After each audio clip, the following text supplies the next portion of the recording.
Assalamualaikum warahmatullahi wabarakatuh. Bismillahirrahmanirrahim. Alhamdulillahirrabbilalamin. Assalatu wassalamu ala asrafil anbiya wal mursalin Sayyidina Muhammadin sallallahu alaihi wasallam. Amma ba'd. Kita kembali kepada pembahasan kitab Al-Hikam. Rasulullah sallallahu alaihi wasallam bersabda, yustajabu li ahadikum malam ya'jal wa fayaqulu qad da'autu falam yustajab li. Pasti diterima doamu itu selama tidak keburu, yaitu berkata, aku telah berdoa dan tidak diterima. Qala Rasulullah sallallahu alaihi wasallam, ma min da'in yad'u illa istajaballahu lahu da'watahu aw sarafa anhu mithlaha su'an aw hatta min dhunubihi biqadariha ma lam yad'u bi ismin aw qati'ati rahimin. Tiada seorang berdoa melainkan pasti diterima oleh Allah doanya. Itu dihindarkan daripadanya bahaya atau diampunkan sebagian dosanya selama ia tidak berdoa untuk sesuatu yang berdosa atau untuk memutus hubungan famili. Abul Abbas Al-Marsi ketika ia sakit datang seorang sambang kepadanya lalu berkata, semoga Allah menyembuhkan kau, afaqallahu. Abul Abbas tinggal diam tidak menyambut kata-kata itu. Kemudian orang itu berkata pula, Allah yu'afika. Maka dijawab oleh Abdul Abbas, apakah kau kira saya tidak minta afiah kepada Allah? Sungguh saya telah minta afiah dan penderitaanku ini termasuk afiah. Ketahuilah, Rasulullah minta afiah dan ia berkata, mazalat aklatu khaybaratu awiduni wal ana qad kuti'at abhari.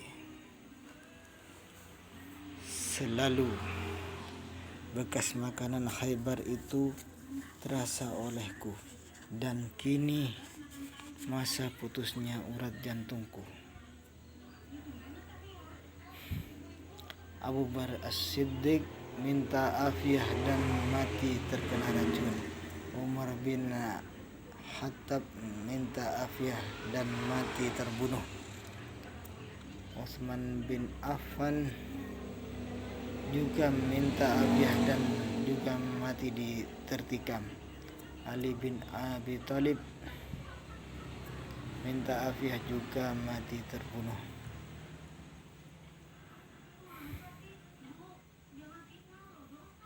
Maka bila kau minta afiah kepada Allah, mintalah menurut apa yang ditentukan oleh Allah untukmu.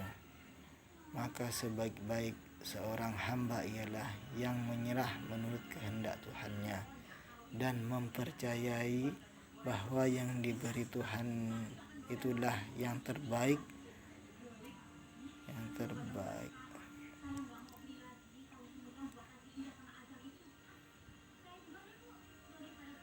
Baginya meskipun tidak cocok dengan kemauan hawa nafsunya.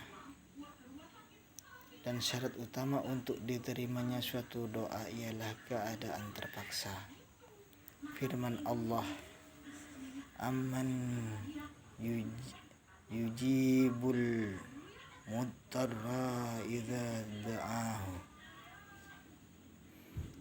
Apakah yang selalu menerima doa orang terpaksa apabila berdoa minta kepadanya? Keadaan terpaksa itu bila merasa tidak ada sesuatu yang diharapkan selain semata-mata kurnia Allah.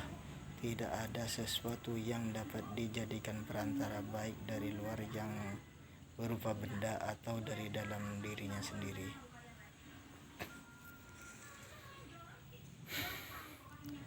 La yushakkikannaka fil wa'di adamu wuku'il mau'udi wa in ta'ayyana zamanuhu li alla yakuna dhalika qad ham fi basiratika wa ihmadal linuri sariratika. Jangan sampai meragukan kamu terhadap janji Allah,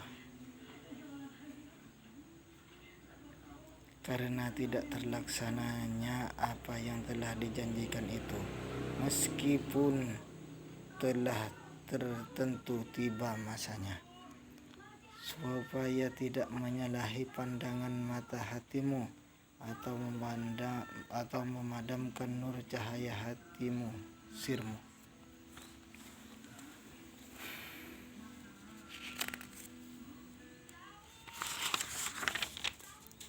Manusia sebagai hamba tidak mengetahui bilakah Allah akan menurunkan karunia rahmat-Nya, sehingga manusia tidak melihat tanda-tanda. Ia mengira mungkin telah tiba saatnya, padahal bagi Allah belum memenuhi semua syarat yang dikehendakinya. Maka bila tidak terjadi apa yang telah dikira-kira itu, hendaknya tiada ragu terhadap kebenaran janji Allah. Sebagaimana yang terjadi dalam Sulhul Hudaybiyah, ketika Rasulullah menceritakan impiannya kepada sahabat, sehingga mereka mengira bahwa pada tahun itu mereka akan dapat masuk Mekah dan melaksanakan ibadah umrah dengan aman sejahtera, yaitu mimpi Nabi sallallahu alaihi wasallam yang tersebut dalam surat Al-Fath ayat 27. Sehingga ketika gagal tujuan umrah karena ditolak oleh bangsa Quraisy dan terjadi penandatanganan perjanjian Sulhul Hudaybiyah yang oleh Umar dan sahabat-sahabat lainnya dianggap sangat mengecewakan, maka ketika Umar radhiyallahu anhu memajukan beberapa pertanyaan, dijawab oleh Nabi sallallahu alaihi wasallam, "Aku hamba Allah dan utusannya, dan Allah tidak akan mengabaikan aku." Firman Allah, hatta yaqula ar-rasulu walladzina amanu ma'ahu mata nasrullahi ala inna nasrallahi qarib. Surat Al-Baqarah ayat 214. Dalam menghadapi ujian Allah, sehingga Rasulullah dan para sahabat yang percaya kepadanya sama-sama berkata, bilakah tibanya bantuan pertolongan Allah? Ingatlah, sesungguhnya bantuan pertolongan Allah telah hampir tiba, amat dekat. Idza fataha laka bid'atan minat ta'arrufi fala tubali ma'ha in qalla amaluka fa innahu ma fataha laka illa wa huwa yuridu ayyata'arrafa ilaika alam ta'lam anna ta'arrufu arrufa huwa muriduhu alaika wal a'malu anta muhdiha ilaih wa aina ma tuhdihi ilaihi mimma huwa muriduhu alaika. Apabila Tuhan membukakan bagimu suatu jalan untuk makrifat mengenal kepadanya, maka jangan menghiraukan soal amalmu yang masih sedikit, sebab Tuhan tidak membukakan bagimu melainkan Ia akan memperkenalkan diri kepadamu. Tidakkah kau mengetahui bahwa makrifat itu semata-mata pemberian karunia Allah kepadamu, sedang amal perbuatanmu hadiah daripadamu? Maka di manakah letak perbandingannya antara hidayahmu dengan pemberian kurnia Allah kepadamu? Mari kita mantapkan hati dan pikiran kita dalam berzikir kepada Allah. Bismillahirrahmanirrahim. Alhamdulillahirabbil alamin. Allahumma shalli wa sallim ala sayyidina Muhammadin wa alihi wa sahbihi ajmain. Ilahi anta maqsudi bi rabbika wa bi'atini muhabbataka wa ma'rifataka. Allah Allah Allah Allah Allah Allah Allah Allah Allah Allah Allah Allah Allah wa sallallahu ala sayyidina Muhammadin nabiyil ummi wa ala alihi wasallam walhamdulillahi rabbil alamin. Assalamualaikum warahmatullahi wabarakatuh.